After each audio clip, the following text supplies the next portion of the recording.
we have with us here, a very illustrious and distinguished personality, Leslie Degama, and it's very difficult again to profile him. I will use some of the words that he has used in profiling himself, and one of them being that he spent most of his working life developing trainers and training solutions for corporate houses, government, vocational education, and most of this has been under IL&FS Education and Technology Services, and many, of course, under his own banner, which he started on later. And of course, the other part of Leslie Degama has been his illustrious stint with St. Xavier's Collegiate School as a math, English, and computer science faculty. His specialization has been creating high quality trainers for organization using their own resources. So he's been, he's given a lot back to society in different forms. And the fact that he's so much engrossed in technology and has a passion for technology. He's actually a director of a software company, which many people don't know. So, all of this makes him a wonderful, a highly versatile personality, and perhaps a right man in this COVID era when we are all struggling with technology and education.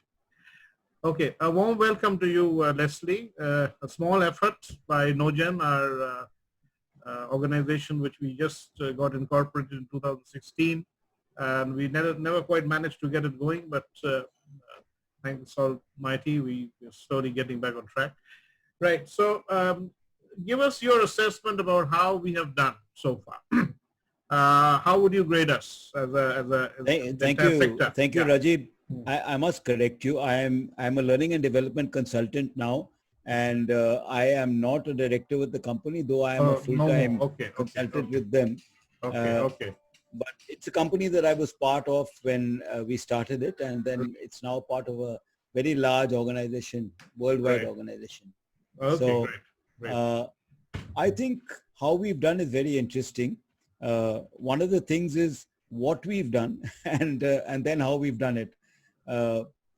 In the field of the corporate entities, the guys who got off very lightly are the IT people. They managed to grab their laptops, desktops, chairs, whatever they could, and leave Sector 5 and set up at home.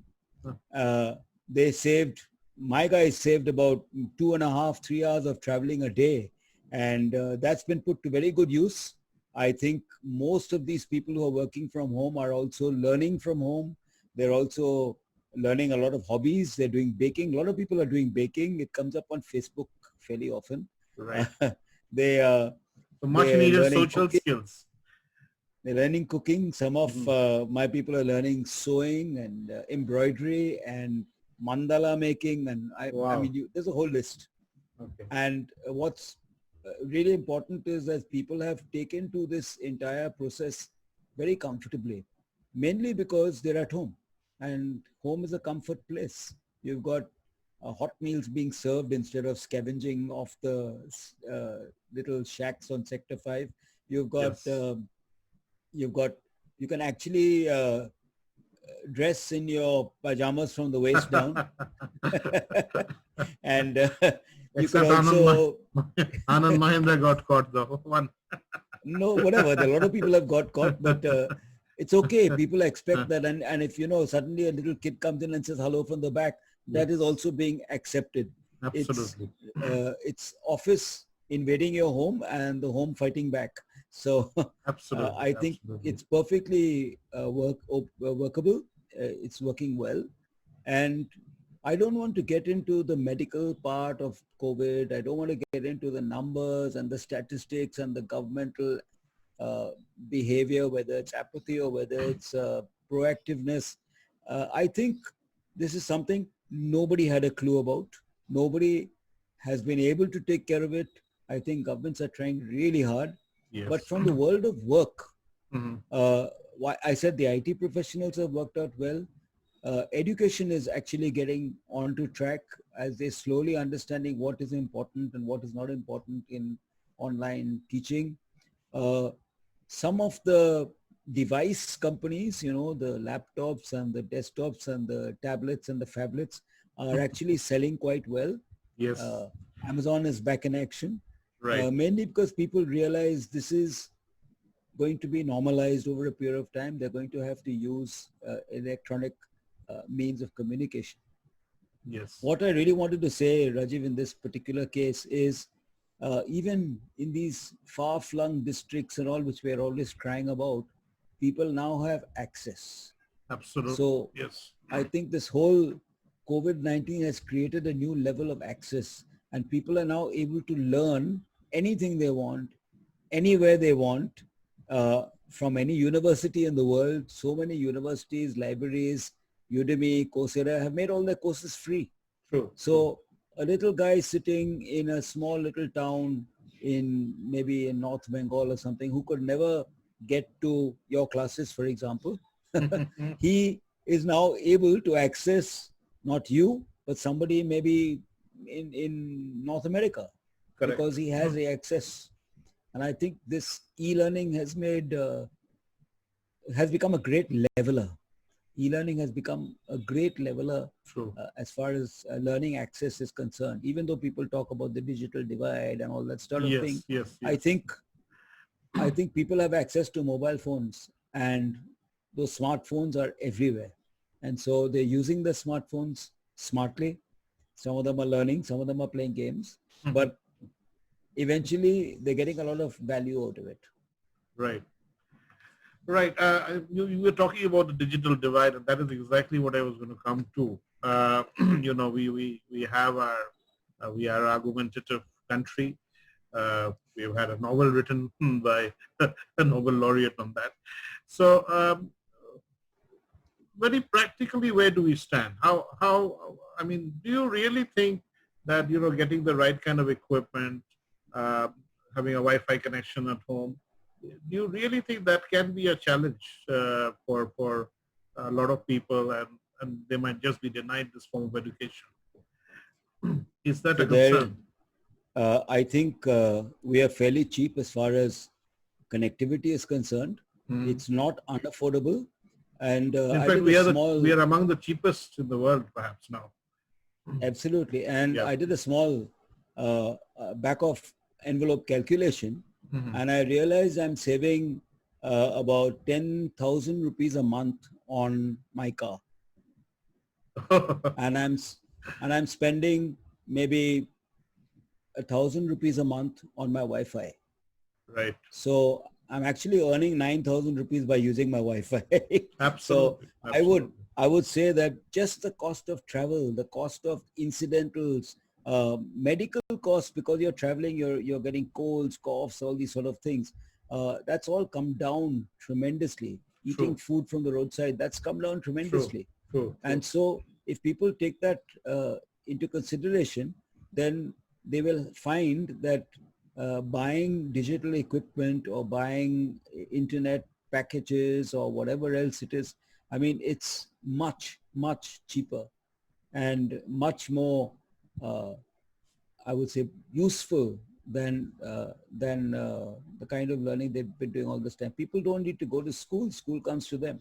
Right. So this is at all levels, and the more senior levels, college going students and the management students and all these people, they already know how to handle this sort of thing, and they also have the choice of picking up whatever they want to. In fact, on Monday we had a webinar for the Calcutta Chamber of Commerce, and this digital divide suddenly popped up, and one of the panelists said, I mean, why are you getting worried about the digital divide? The country has been divided in multiple ways, and education has always not been available to everybody. So why suddenly bring it in and say that it's because of e-learning that there's a digital divide? I just mentioned that e-learning has become a digital equalizer, in my opinion. Absolutely. And not a divider. Yes, there are people who can't afford some equipment, but take a look at Kerala, for example. Yes. They are reaching television-based education and various kinds of devices to villages, to people who just don't have devices of their own. They're making them community devices. So there is always a solution. Absolutely. We Yeah. as argumentative Indians, as we just mentioned, we're constantly searching for problems. I think even if we have a solution, we'll try to first find a problem that we can fit it to rather than use the solution. So I am aware that there's always been a have and have not kind of thing, and that's going to continue. It's, I think Darwin said this in the 1800s, that there is a survival of the fittest in the back of all our minds. Absolutely. Somebody is going to be more fit and somebody is going to be less fit. We can't wish that away, and we can't keep governments responsible for that either. Individuals have to take their own responsibility. Right. So this experience that you've had during this period, and of course with your vast experience over the years, where do you see us going from here in terms of education? Obviously, I mean, the conventional wisdom, and I'm sure you're going to be, there'll be a mix, of course. But can you give us some insights how you feel about this? Where are we, shaping and reshaping ourselves? In a sentence, we have to, I think everyone's going to realize that we have to get rid of the pedestals. The old pedestal where the guru sits on top of the mountain and lectures down to the students, and whatever the students know at the end of the day is only what he knew in the first place. Right. Today, students are sitting at home. One panel is open on Zoom or Google or whatever it is, watching the teacher. The other panel is open on Google, checking what the teacher is saying. And this is happening at the youngest levels. Kids are actually looking and seeing that there's something better there. There's more information there. I can check it out. So to me, learning is going to become blended learning. There's going to be a certain amount of face-to-face. There's going to be a little bit of classroom, virtual classroom. Even if we ever get back to the classrooms, I think it's going to be changed. Yes. Teachers are going to get into the classroom and they're going to stop lecturing. They're going to start asking questions. They're going to start creating assignments. They're going to start creating projects. They're going to have to do that because they've already done it now for a couple of months and it's going to continue for a few more months. They're going to have to create challenges. They're going to have to trust the students to do a certain amount of self-disciplined work. Right. And yes, it'll again be survival of the fittest. Those who come up to the levels of being able to work with ethics and trust will be the ones who will survive in the next millennium, in my opinion, or even the next decade, because they're going to know how to learn. They're going to learn how to learn. They're going to know how to learn. They're going to learn how to get information. They're going to learn how to put that information to use. And they will become the useful people of tomorrow. All those certificates that we went chasing around for all these years are going to mean nothing. In fact, you know, you're aware that Udemy and Coursera and all these people, they have these courses. You do them at your own pace. You do them whenever you can, however you can. And at the end of it all, they offer you a certificate. Right. And to get that certificate, you just got to click on a PayPal which says pay $30 or something like that. And then they give you a printed certificate for that course. Right. Most people don't click. They don't need the certificate. They've got the knowledge. Why do they need the certificate? And that's what is changing. That's what is changing. Yes, some of the teachers who taught with a lot of passion, a lot of compassion and all these things, they are the ones who are feeling threatened because their powerful presence in the classroom or their charisma is somehow not transferable over the screen. It's difficult. Right. Okay. So they are the ones who are feeling that, oh, wow, we've lost our meaning. Well, too bad. I mean, there are people who are well over retirement age, like me, for example, who are still learning new technologies every day. Right. Some all of today, there were 3 teachers from across the world who were calling me up and messaging me and saying, we're having this kind of a problem. Can you help us fix it? So I went, searched in the right places, found the fixes, tried them myself and shared the fixes with them through a video. Right. And they were so happy. And they had only one day to do this because they have a problem tomorrow. They're having something on. So this is the kind of thing that we're going to find ourselves doing more and more. Yes, I Right. should convert that into a billable hours, but no, not now, maybe later. Right. Uh, Now, this is, I mean, just in context of what you just said, I asked a similar question to one of our previous panelists. And this question of, are we looking at, a set of teachers with new kind of skill sets, therefore? Are the educators who've been around, and as you said, these very empowered and powerful personalities whom we still, remember with a lot of awe and respect, is it over for that gene altogether? I mean, are we looking at new skill sets and altogether a new way of delivery and things like that? I think most people are actually thinking and hoping that we will get back to the old normal at some point in time. They're all hoping that, okay, this is a passing phase. In fact, I've been involved in so many webinars. I'm not even going to quote my sources, but I have a lot of information which I have picked up from various places. And one bit of information I picked up is there are three things that will change and must change and have started changing. One is the tool set. You're not going to use your chalk and talk anymore. You're going to use electronic tools, and you're going to use other kinds of tools where you set work, you ask people to research. So research tools will become of even greater importance than lecture tools, Right. right? The second change that has to come is the skill set change. Both students and teachers and administrations have to learn new skills. So we got the tools. We have to learn where they are best used, how they are used, and how they work for us. And also we need to learn how to assess them, how to assess those tools. So we've got the new tools, the tool set change, we got the skill set change, but above all, we have the mindset change. Somebody who's going to open a Zoom call and then lecture the students who he can see in little windows, uh, just as if he was in the classroom with the blackboard behind him, and he says, okay, now let me, but he can't ask questions. Or if he asks questions, he has 40 people, attempting to answer. Right. So there is interactivity is lost. Like I said, the upper half body language is all you can read. What the kids are doing below, they've got a little video game running below, and you can't see that. And if somebody is organizing something else below the level of the camera, there's nothing you can do about it. Right now, I could have my WhatsApp on my screen and you don't know because it's on my screen, it's not on Correct. yours. Correct. Yeah. But you might be able to see my fingers typing. That's about all. Right. Right. So mindset change is, to me, the most important. If we continue with the old mindset saying that we're going to get back to normal, and once we get back, we will teach all this, then we're wasting time. We're losing time, and children are suffering. Quite frankly, the children are suffering. Right. When I say children, I mean the learners, all learners. Right. But this mindset change will, again, it's an arduous trek to bring about a change in the mindset, isn't it? I mean, you The think good that? thing is that nobody knows.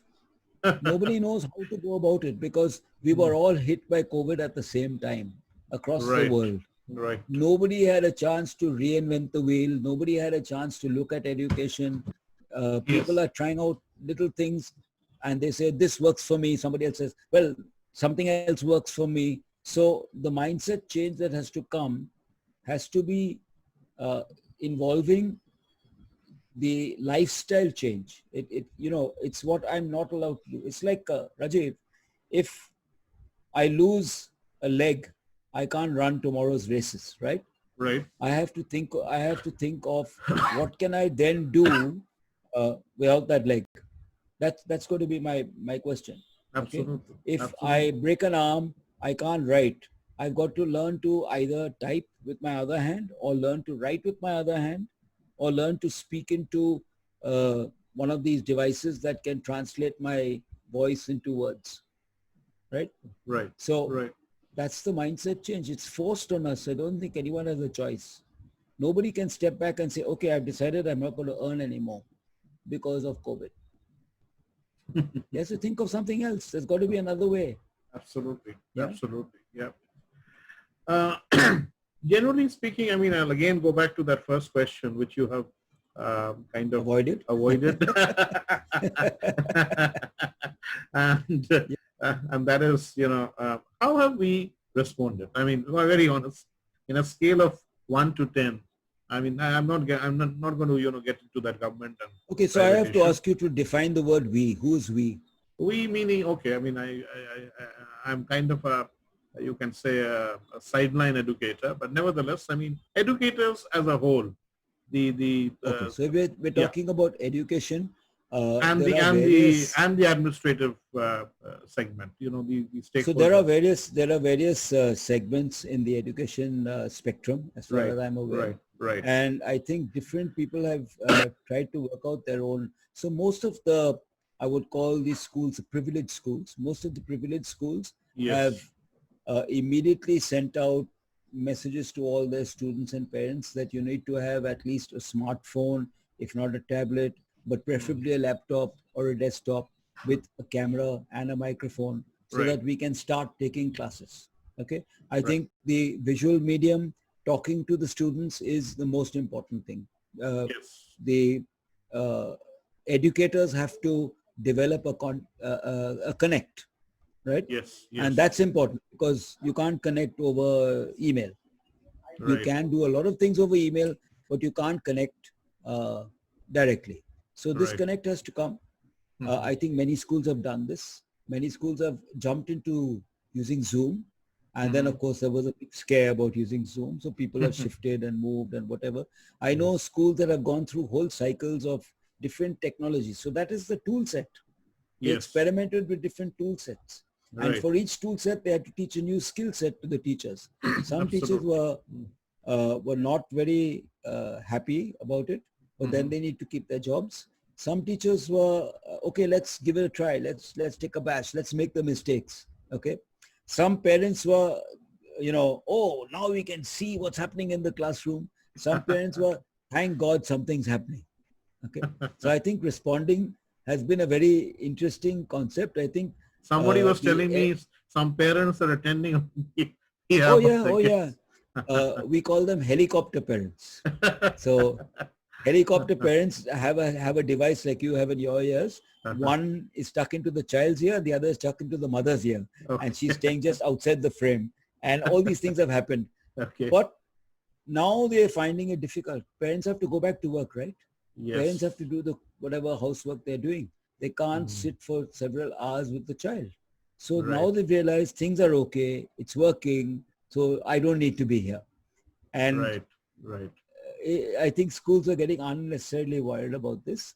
In Hmm. fact, somebody called it bullying of Yes. teachers Yes. by parents.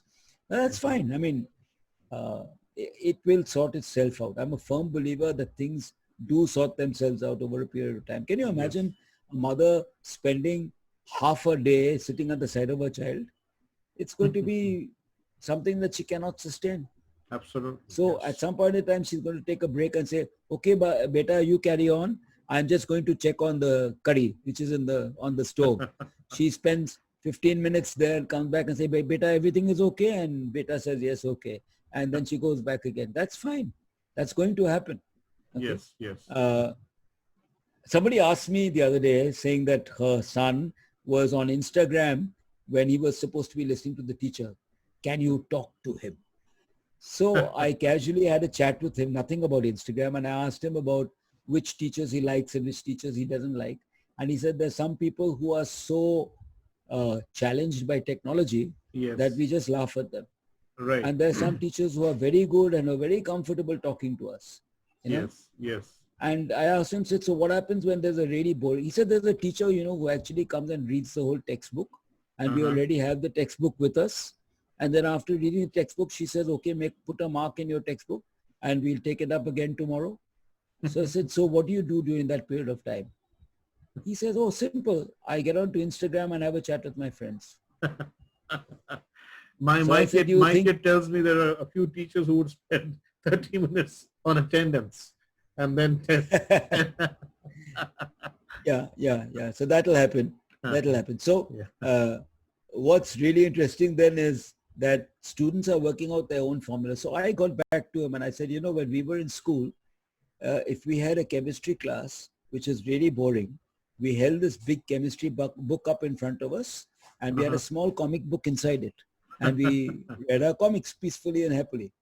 So it's not new. You're just doing it in a virtual space. It's not something new. We've done it all our lives. Absolutely. And if parents and teachers feel that they can police this, the students will find another way out. Absolutely. That's my firm belief. Absolutely. But I'm still avoiding question one. I think we've all managed very well. I think the teachers have done a fantastic job. I guess so. Yes. Number one, they have gone and tackled the technology they had no clue about. True. Secondly, they have switched technologies whenever the school changed its mind. I know at least 2 or 3 schools where they keep changing their minds every 2 weeks, saying, no, let's not do this, let's do that. Yeah, because few of them had free subscriptions. So once the subscription was over, they switched back to Zoom. yeah, and the 40-minute Zoom. Okay, justifying the fact that 40 minutes is the class anyway, so why do we need more time? Okay?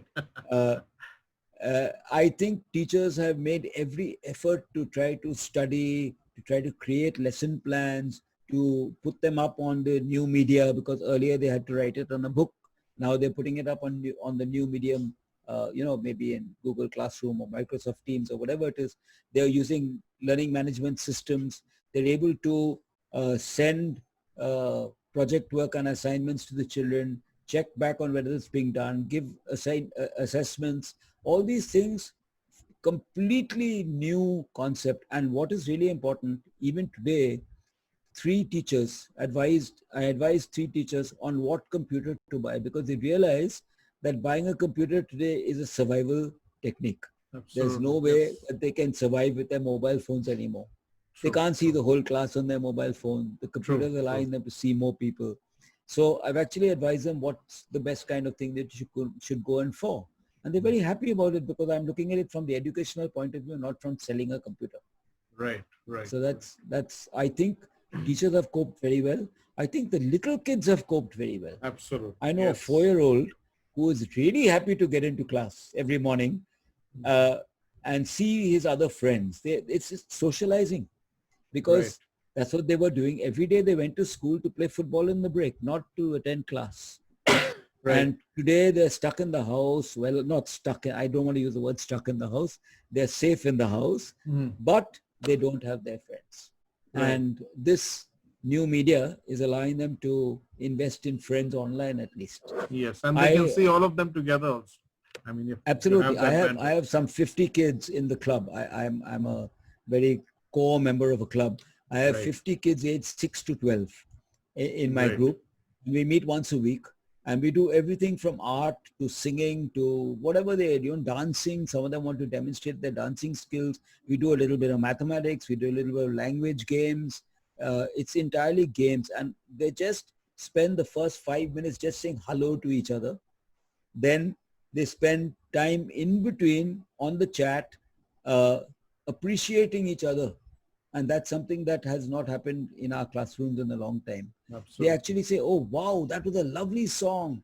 Fantastic singing, beautiful. A little boy was doing magic the other day. And all the kids were so excited about the magic. They all wanted to learn how to do magic. So to me, this is the great learning. They're learning etiquette online. They're learning concern for others. They're learning how to speak when they're spoken to in turn, things which they used to make a lot of noise in the classroom. Today, they're learning very slowly how to mute and unmute and have their say when they're asked. Things have generally slowed down, so it gives you a chance to reflect, and as you rightly pointed out, to reinvent ourselves. I'm very positive. I'm very positive about the outcome of this whole thing. Absolutely. I know it is forced. I know it was not expected. But the outcomes have been amazing. To me, it's been amazing. You asked about administrations. Administrations are spending sleepless nights putting things into place. I know a school that has offered laptops to all the teachers, and on a soft loan basis. The school will buy the laptops. The teachers can pay it back from their salaries over the next 2 years. Wow. I mean, that's amazing. So teachers have said, okay, fine. we would like to buy better laptops because we have money now. So, we'll take the money from the school, we'll pay it back to the school, but we'll put in another 10K and get a better laptop. Great. That's the level of commitment that they have come up to. Wonderful. Right? Leslie, it's been a real pleasure talking to you. I wish this would go on and on, but Zoom has a limitation. But in this case, we don't, because we just two of us are here. But nevertheless, thank you so much. And I guess we need to do this informally also at some point. Maybe get a few others involved as well, right? Yep. I would really like to have a separate session on how to flip the classroom, which is something that I've been doing for many years when I was a teacher without knowing it's called the flipped classroom. But today it's a whole art form, the flipped classroom. And there are many techniques that we should talk about at some point in time. I'll be very happy to talk about them with you. Wonderful, wonderful. In fact, we already had something called cohort learning, which you already know. And I'm sure the flipped learning that you're talking about encompasses that as well, where we learn from each other, as you just pointed out about the skills and all that. Yeah. Yes. Right. Okay. Thank you so much, Leslie. It's been a pleasure. And once this gets ready, I'll definitely share it with you. Yeah. Sure. Thanks very much, Rajiv. Thank you. Yeah. Good being here. Thanks. Right. Yeah.